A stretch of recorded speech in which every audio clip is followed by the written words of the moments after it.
Hi everyone, I just want to go over my preoperative routine for the markings in preparation for cleft lip surgery. I think these are good suggestions for residents and surgeons that are just starting out doing these surgeries. I started printing out the patient's pictures before surgery when I was a resident and practicing the markings before the case, and I still do it to this day. It's just part of my routine, and I think it's something that residents and surgeons that are doing these surgeries can start to do. I think it's a good practice for anybody that is doing these surgeries. So I print out a very focused picture of the patient. It's very important to take very clear pictures in the office preoperatively, both of the lip and nose and a close-up of the nose.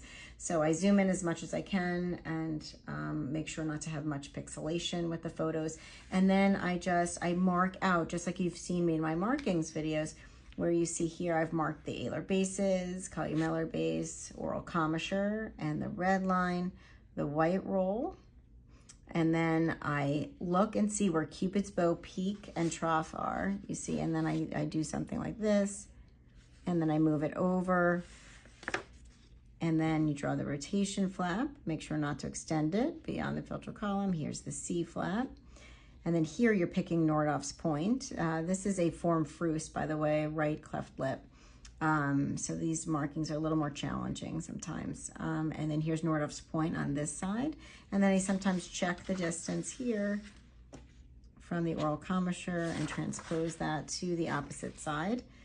And then you draw the incisions on the vermilion. Here, the concavity on the non-cleft side, the convexity on the cleft side because the lip is thicker on this side, advancement flap, making sure not to extend it beyond the alar base, and the triangular wedge excision within the nares to narrow it. And you'll see this is the form fruste, this is a right side. And here are my markings for a right side incomplete. And you see here, I've done all the markings that I just listed, but a difference here, I did this wedge excision here.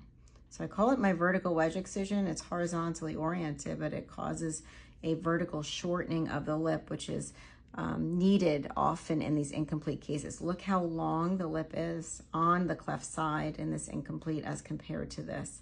So look how long this advancement flap is compared to the length here of the lip. So you're going to have to shorten this, which is why I include this triangular wedge excision. And then just some more examples of markings.